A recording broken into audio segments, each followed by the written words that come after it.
초대 교회의 여러 학자들 또 여러 신학자들이 있습니다. 그중에서 초대 교회사에서 가장 유명한 신학자로 손꼽히는 어거스틴이라는 사람이 있어요. 한 번쯤 이름을 들어봤을 사람이죠. 우리에게 교부로 잘 알려진 사람인데 이 어거스틴은 이런 말을 남겼다 그럽니다. 본질적인 것에는 일치를, 비본질적인 것에는 자유를, 모든 것에는 사랑을. 물론 이 말이 어거스틴의 말인지 아닌지 교회사가들의 증언은 조금씩 차이가 있지만 이 이야기는 오늘 우리에게 던져주는 바가 크다고 생각이 들어요. 그리고 오늘 우리가 읽은 본문에서도 예수님 당시에 이러한 논쟁이 있었음을 알 수 있습니다. 1절에 보니까 예루살렘으로부터 온 바리새인들과 서기관들이, 2절에 보니 예수님의 제자 중 몇 사람이 부정한 손 곧 씻지 아니한 손으로 떡을 먹는 것을 보고 예수님과 논쟁을 벌입니다. 2절에 이렇게 되어 있는데 그의 제자 중 몇 사람이 부정한 손 곧 씻지 아니한 손으로 떡 먹는 것을 보았더라라고 기록해요. 식사하실 때 꼭 손을 씻으십니까? 사람마다 조금씩 다르겠죠. 이것이 오늘날 우리의 시대와 문화에 비추어 보면 그렇게 큰 문제가 되는 것 같지는 않습니다. 땅에 떨어진 것도 몇 초 안에 먹으면 괜찮다 그러죠. 네, 땅에 떨어진 것도 3초 안에 먹으면 아무 문제가 없다. 어디서부터 유래한 말인지 모르겠지만 떨어진 것도 3초 안에 먹으면 괜찮다고 이야기되는 시대 속에서 손을 안 씻고 밥 먹는 게 뭐 그리 큰 문제가 될 것인가. 이 이야기 속에서 매우 큰 논쟁거리가 되고 있잖아요. 친절하게 마가복음에 저자였던 마가는 3절과 4절에서 그 이유를 설명해 줍니다. 바리새인들과 모든 유대인들은 장로들의 전통을 지키어 손을 잘 씻지 않고서는 음식을 먹지 아니하며 또 시장에서 돌아와서도 물을 뿌리지 않고서는 먹지 아니하며 그 외에도 여러 가지를 지키어 오는 것이 있으니 잔과 주발과 녹그릇을 씻음이러라라고 설명해 주고 있어요. 여기서 오늘 본문의 핵심의 논쟁의 이유가 되는 것은 장로들의 전통입니다. 이 예수님과 바리새인들이 철저한 대립의 각을 세우고 있는 이 장로들의 전통이라고 하는 것은 이 성문화된 율법, 그러니까 우리가 흔히 말하는 모세오경에 기록된 내용을 이제 이 유대인들의 새로운 시대, 새로운 상황, 문화 속에서 어떻게 해석하고 어떻게 적용하실 것인가에 대해서 구전을 통해서 계속해서 전해 내려온 구전 율법을 의미합니다. 이것이 예수님 당시에도 기록이 아니라 말을 통해서 전달되어지고 있었어요. 이러한 장로들의 전통이라고 하는 것은 바벨론 포로 시대 이후부터 등장하는 랍비라고 불리우는 서기관들에 의해서 주도적으로 만들어지게 됩니다. 이때 많은 구전 율법들이 생겨났는데 유대인들의 종교적, 도덕적, 사회적 생활에 전반 관련된 규정들을 만들고 이것을 모은 것을 미시나라고 부릅니다. 그러니까 오늘 본문에 등장하는 식사 규례도 이런 거예요. 혹시 구약 성경 특히 모세오경 읽어 가시다가 너희는 식사 전에는 반드시 손을 씻고 먹어야 한다라고 하나님이 명령하신 성경 구절을 보신 분 있으시면 안 돼요. 없습니다. 저도 그런 성경 구절을 본 적은 없어요. 구약 성경에서 이스라엘 백성들에게 하나님께서 하나님의 백성, 선민으로서 이스라엘 백성들이 요구하시는 것은 무엇입니까? 갑자기 문제 난이도가. 이스라엘 백성들에게 하나님 요구하시는 건 뭐예요? 거룩과 정결이죠. 특히 모세오경은 이 이스라엘 백성들, 하나님의 백성으로서 이스라엘 백성들이 너희는 거룩해야 하고 너희는 정결해야 된다라는 것을 끊임없이 강조하고 가르쳐요. 그러다 보니까 이스라엘 백성들이 특히 이 바벨론 포로로 잡혀갔다가 다시 유대 땅으로 돌아온 유대인들이 우리가 거룩하고 정결한 하나님의 백성이 어떻게 될 수 있을까를 삶의 이곳저곳에서 생각해 보기 시작합니다. 그런데 그 지역 사람들, 고대 근동의 지역 사람들은 밥 먹을 때 손을 안 씻고 먹거든요. 그러니 우리가 앞으로 밥을 먹을 땐 손을 씻고 먹어야 되겠다. 이것이 우리의 거룩과 정결을 만들어 주겠구나 라고 되는 거예요. 이것이 점점 어떻게 변해져 가냐면 의식화됩니다. 의식화되다가 이것이 점점 그 규례가 밥 먹는 것으로부터 점점 생활의 범주로 더 넓혀져 가요. 식사 전에는 반드시 손을 씻어야 되고 먼 곳으로 갔다가 돌아왔을 때는 온몸을 다시 써야 됩니다. 고인물은 부정한 것으로 여겨져서 고인물에는 씻으면 안 돼요. 흐르는 물에 씻어야 됩니다. 이 장로들의 전통이 점점 많아지고 그 규례가 점점 더 세밀해지고 복잡해져요. 우리가 이 오늘의 본문을 대하면서 한 가지 피해야 될 오해가 있습니다. 그것이 무엇이냐면 전통이 항상 나쁘다는 오해는 피하셔야 돼요.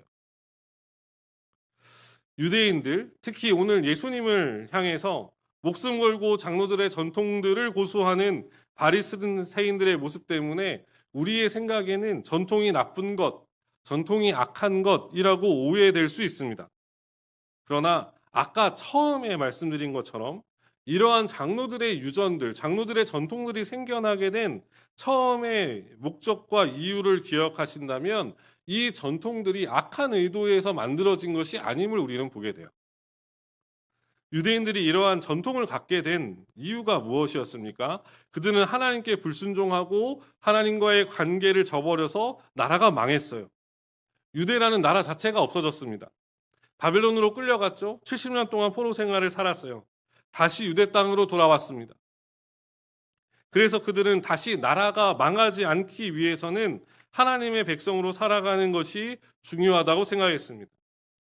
그들은 어떻게 하면 하나님의 백성으로 삶을 살아갈 수 있을까?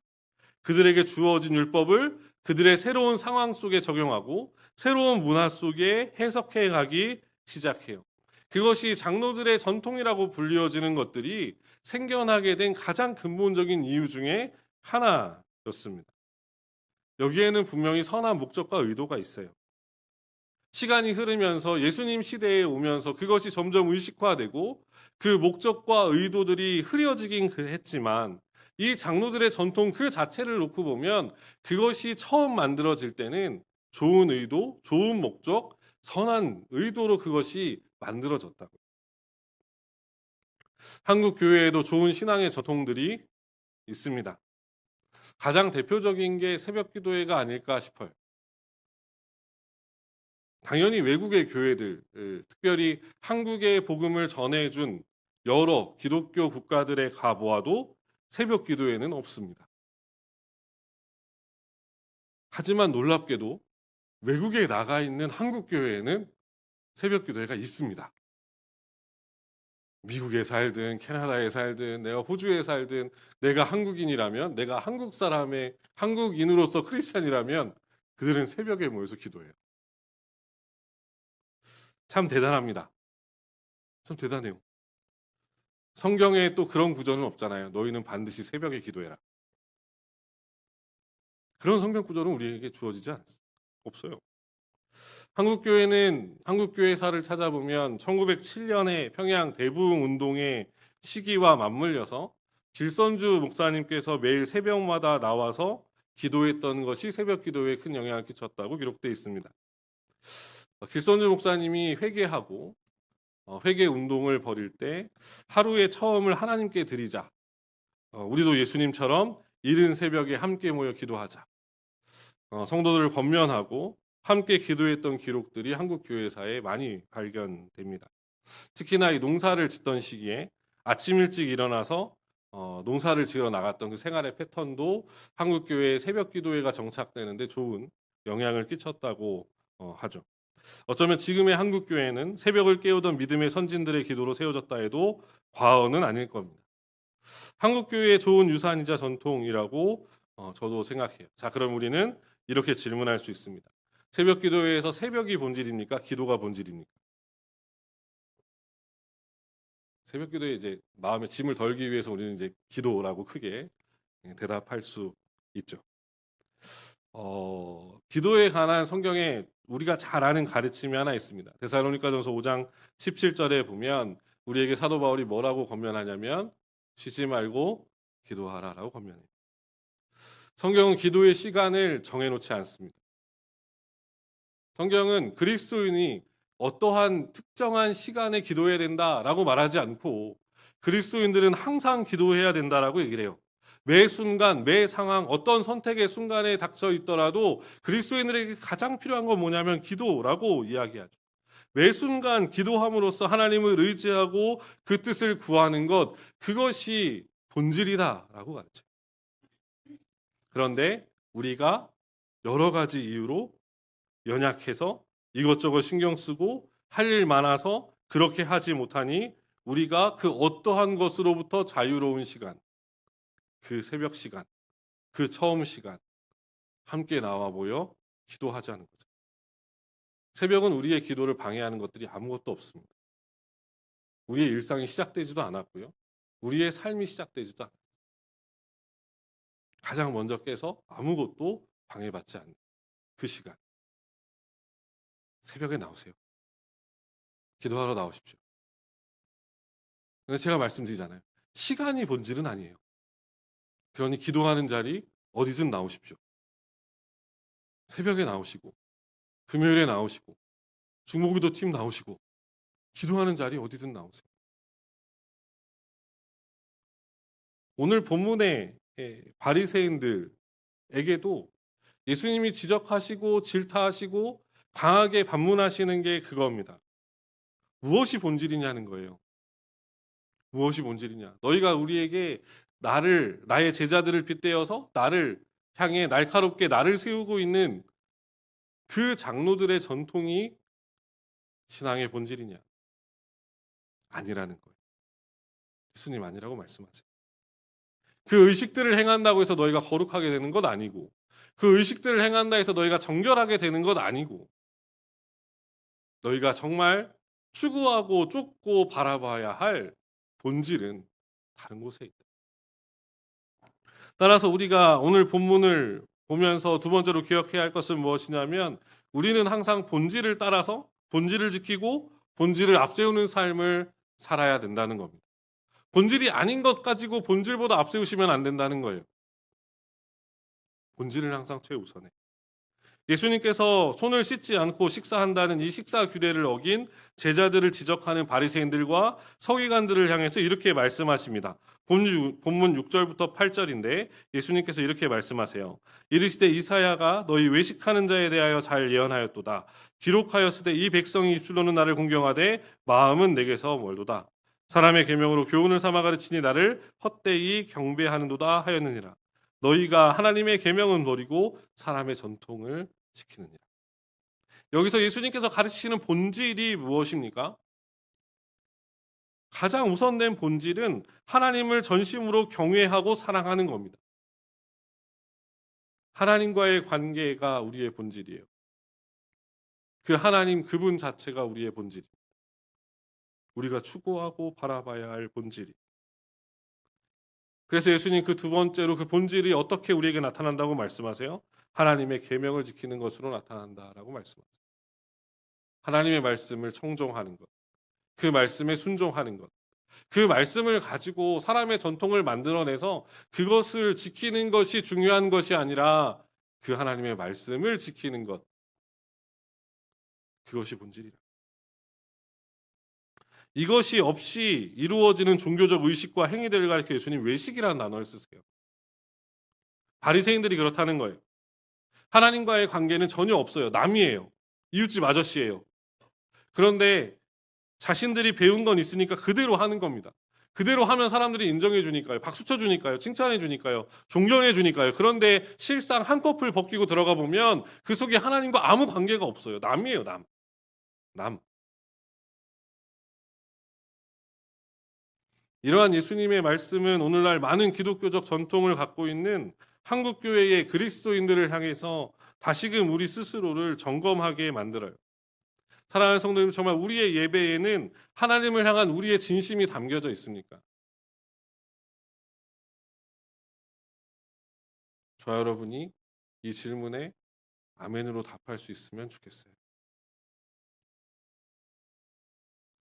하나님 앞에 나아가는 이 예배 시간에 우리 자신의 모든 것을 하나님께 쏟아붓고 있는가?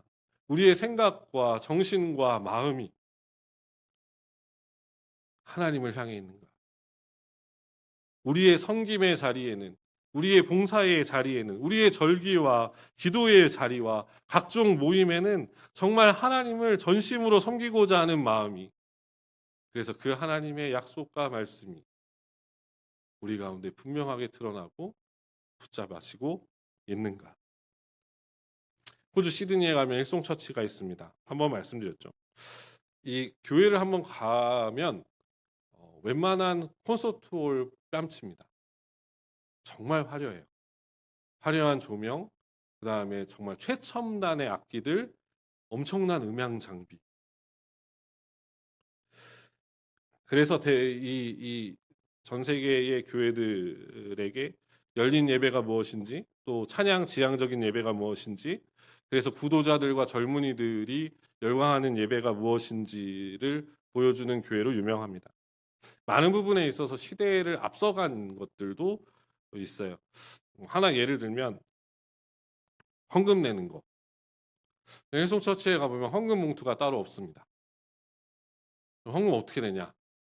그 예배실 들어오는 게이트들이 쭉 있는데 그 게이트 옆에 보면 카드 단말기가 부착돼 있습니다. 그래서 입장할 때 내가 낼 헌금의 액수를 누르고 본인 카드로 결제하고 들어옵니다. 헌금의 카드 결제와 할부는 안 됩니다. 이게 다 일시불로만 가능합니다.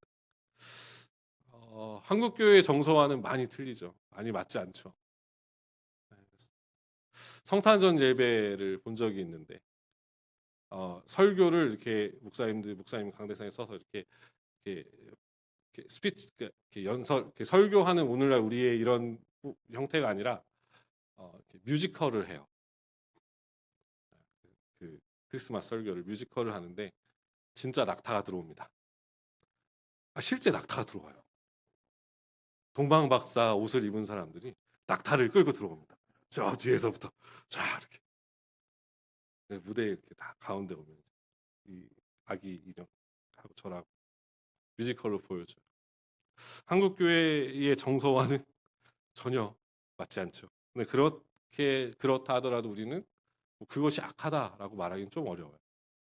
그들의 문화니까 그게. 그런데 제가 언젠가 한번 힐송처치에 오는 젊은이들을 인터뷰한 화면을 본 적이 있었는데 거기서 기자가 한 젊은 여대생에게 물어봤어요. 당신은 왜 힐송처치에 다니십니까? 당신은 왜 이 예배에 오십니까? 기자가 물어봤거든요. 근데 그 여대생이 뭐라고 대답했냐면 여기에 오면 스트레스가 풀려요. 여기에 오면 스트레스가 풀려요. 시티에 있는 클럽에 가는 것보단 낫잖아요.